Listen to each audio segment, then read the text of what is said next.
Donc ici les masquages créatifs. Donc j'ai démarré de ceci qui avait été généré pour obtenir ceci en 1 minute ou 2. Voilà, amusant. Cet effet de... Alors on peut aussi obtenir ça directement de l'IA, ce genre d'effet. Mais c'est un peu aléatoire. Comment est-ce qu'on lui demande pour faire ça, un personnage qui sort d'un médaillon, en quelque sorte, c'est une espèce de médaillon. Voilà. Donc ce que je vais faire, c'est vous mettre sur le serveur uniquement cette image-là. Et comme ça, si vous voulez, vous faites en même temps que moi et vous allez regarder. Donc, ah tiens.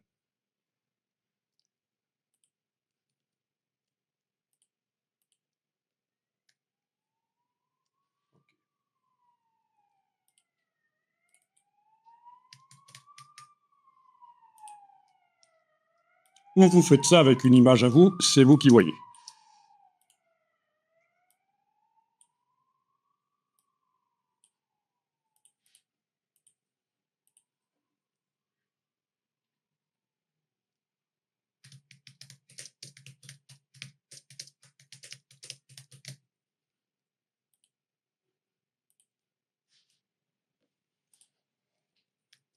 Ok, donc je verrouille le calque des mains, je travaille sur le calque design. Donc, avec la flèche blanche plus, je vais tenter d'extraire, de sélectionner le sujet. 1, 2, 3, 4. Ok, c'est 3 qu'il faut, je clique à côté. 1, 2, 3. Bien. Donc là, je vais créer un calque, un nouveau calque, et je vais copier donc ce qui est sélectionné. Je vais le coller, mais il faut surtout pas que l'option coller en conservant les calques soit enclenchée, sinon ça ne voudra pas coller sur ce calque-là. Et donc, je fais une édition coller sur place. Vous connaissez le coller sur place, évidemment? Super important. Voilà, donc c'est collé sur place. Parfait.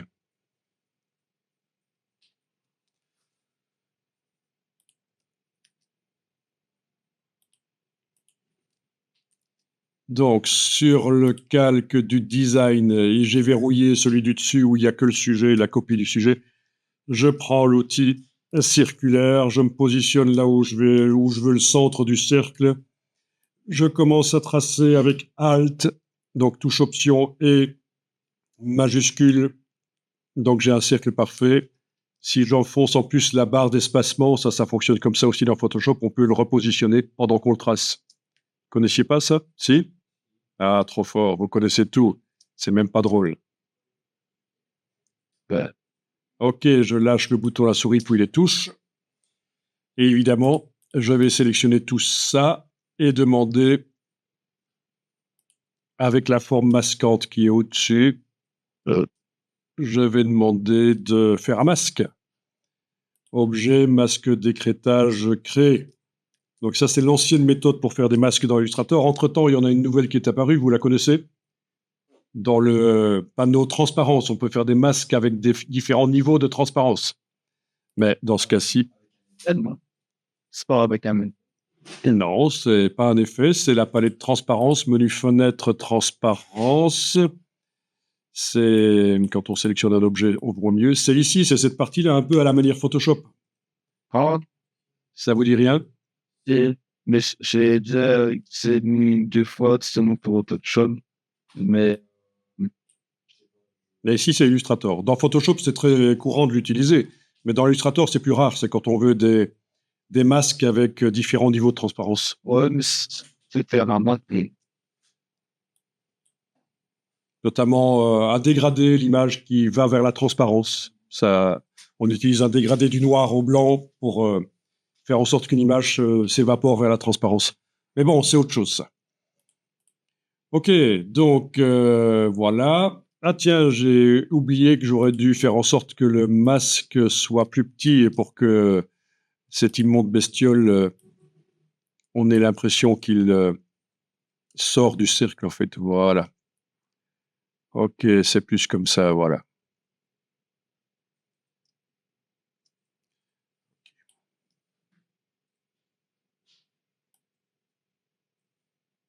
Donc ça va plus ressembler à ça, oui. Bon, mais visiblement, sur le sujet au-dessus, et là je vais fermer le calque de design et travailler sur le sujet au-dessus. Sur le sujet au-dessus, il y a des choses en trop, donc ben, c'est tout simple, même combat. Je vais faire un cercle qui englobe ce qui doit apparaître, sélectionner les deux, masque d'écrêtage, c'est... Et voilà, et on est bon. Ok, c'est tout simple en fait, c'est des masques, mais vous connaissiez déjà. Hein. Et donc voilà, ça peut être très sympa, parce que montrer moins, ça permet d'aller plus loin au niveau graphisme, c'est plus intéressant. C'est un effet graphique, c'est plus intéressant parfois que de montrer tout le décor là. En plus, dans une mise en page, ben, on a les deux. On peut utiliser les deux. C'est intéressant.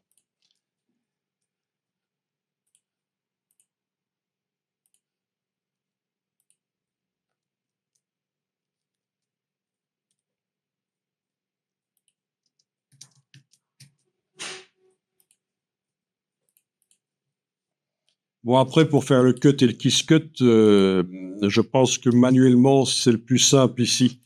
Donc, c'est l'occasion que je vous montre sur un nouveau calque et les autres calques sont verrouillés, que je vous montre la plume comme moi je l'utilise. C'est la méthode préconisée par Adobe. On va voir si vous la connaissez comme ça. Donc, la plume. Ah tiens. Ok. J'étais en train de chercher un nouvel outil, mais c'est dans Photoshop en fait que j'ai ajouté un nouvel outil plume. On verra. Parce qu'il y a un outil plume qui est actuellement en développement et qu'il faut demander à Photoshop de l'afficher. Mais donc ici, c'est pas dans Illustrator. Donc ici, dans Illustrator, il y a la plume basique, toute simple, voilà. OK. Donc, tiens, je vais aller quand même dans les réglages, sélection et affichage des points d'ancrage, vérifier que, OK, mes points d'ancrage sont bien au maximum au niveau de la taille. C'est ce que je préfère parce que sinon, sur mon écran, c'est trop petit parce que je suis en 4K ici, en fait. Je suis en 4K et donc les points d'ancrage, si je fais pas ça dans les préférences, ils sont trop petits. OK, donc, je vais faire le tour de l'objet, mais juste les pattes. Hein. Le cercle, ce sera fait par copier du cercle de masque. Donc, clic. Ensuite, cliquer et glisser. Mais je fais une petite tangente. Et avec la touche commande du Mac ou contrôle du PC, je vais ajuster la première ici. Voilà. C'est la technique de Adobe, c'est la micro-tangente, en fait. C'est la technique de la micro-tangente. Voilà. C'est chaque fois une petite tangente et ajuster la première moitié. Voilà. OK. Vous connaissiez cette technique de la micro-tangente? Ah oui, vous utilisez ça, mais c'est super. On a bien réussi c'est absolument le premier. Oui, mais parce qu'il y a beaucoup d'endroits où ce qu'on vous explique, en fait, c'est d'enfoncer la touche Alt et de cliquer sur le point pour supprimer l'autre moitié de tangente. Et ça, c'est pas bon, en fait. Donc, on vous a bien expliqué la technique de la micro-tangente. C'est ça, hein, la petite tangente. OK. Donc ici, voilà. Et pour changer la direction, touche Alt du clavier, touche Option, et vous redémarrez, vous indiquez vers où vous redémarrez. C'est comme ça que vous faites? Ça dépend des vents, ça ramène pas. Ah bon? Ok. Fais ça. C'est touche Alt et rediriger la tangente. Voilà. Sinon, comment vous faites autrement? Je sais pas, moi, j'utilise un barbecue pour miser. Ok. Tant que le tracé est correct avec peu de points, c'est ce qui compte, hein. Ok, là je suis pas tip top sur le tracé. Il y a un peu d'interprétation. De toute façon, c'est pour faire, oui, c'est pour faire un kiss cut qui sera éloigné, donc c'est pas extrêmement grave. Mais enfin, c'est la technique, voilà. Ok.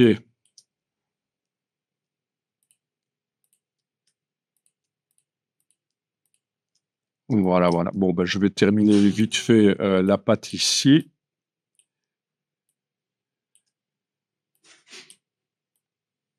Et L'avantage de cette technique par rapport à la technique de la suppression de tangente qu'on rencontre parfois, c'est qu'ici, c'est des vraies courbes, quoi. Il n'y a pas de cassure normalement. Et pour le vinyle autocollant, ça compte, quoi. Quand on fait un vinyle sur une vitrine, s'il y a une cassure dans la courbe, c'est moche.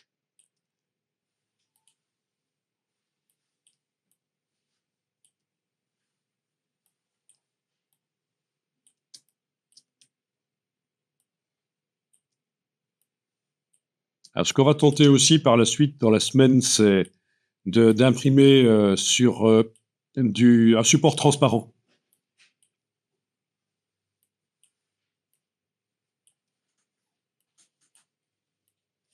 Et donc, il va falloir utiliser l'encre blanche pour faire la couleur de sous-couche.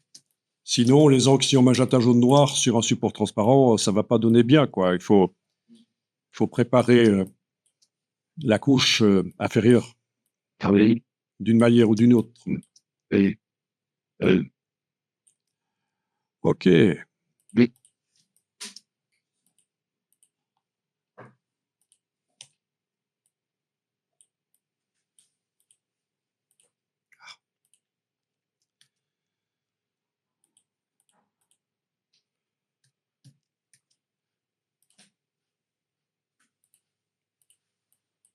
Bon, ben, en principe, j'ai donc ça. Ensuite, je vais tenter de récupérer le cercle de... Ah oui, il y a aussi le museau, j'ai oublié le museau. Mais sinon, à un certain moment, il faudra que je tente de récupérer le cercle du masque. Oui. Dans ce cas-là, par copier-coller. Édition copier. Et puis, édition coller sur place. Voilà. Et puis, il faudra que je fusionne, bien sûr, tout ça avec le Pathfinder.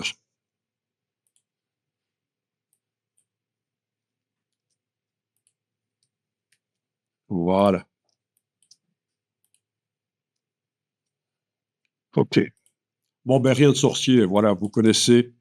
Euh, donc, la plume, je n'ai même pas à vous apprendre l'utilisation de la plume. C'est nickel.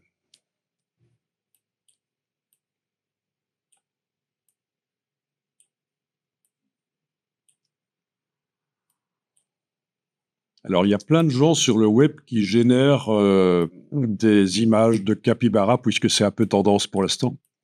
Ils génèrent ça par IA. Mais ça n'a vraiment aucun intérêt. Je ne sais pas s'il y a des gens qui s'y font prendre, mais ça ressemble pas à un capybara. C'est quand même très particulier comme bestiole. Et ça se voit que c'est fait par IA. ça ne suit pas Gaston.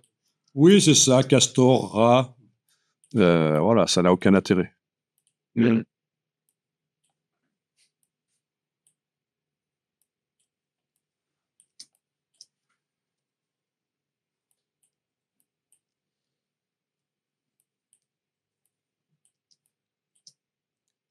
Bon, ici, je simplifie, puisque de toute façon, ça va servir pour le cut et le kiss cut. Ok, donc on est bon là, je pense. Voilà. Donc,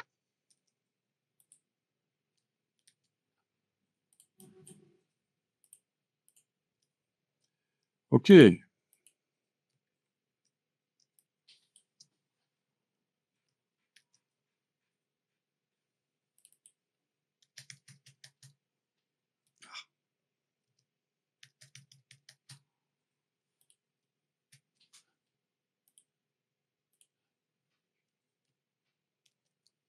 J'enregistre beaucoup plus que je ne ferai dans la vraie vie ici parce que comme ça, je vous fournis après les fichiers avec les différentes étapes. C'est pour ça. Après, vous les regardez pas, ça c'est pas la question. Mais je le fais quand même. Ok, ça c'est le Qiskit.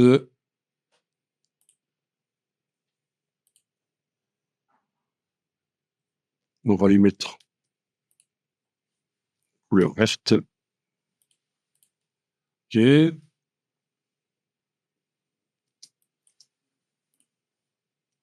Donc dans ce cas-ci, je vais le objet tracé décalage.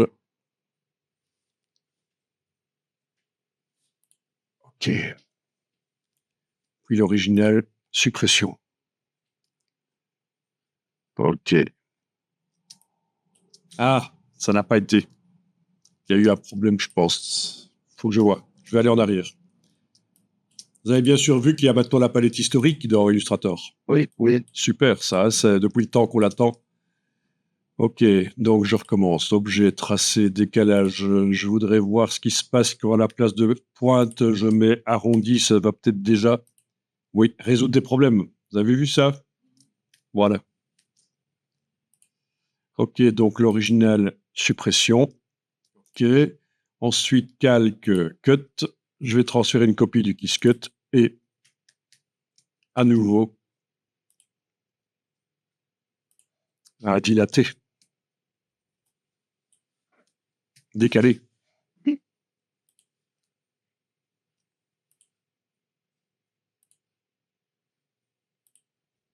Et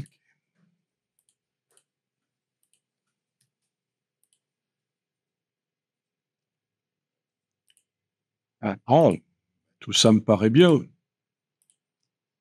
Avec le blanc d'autocollant dans ce cas-ci, autour.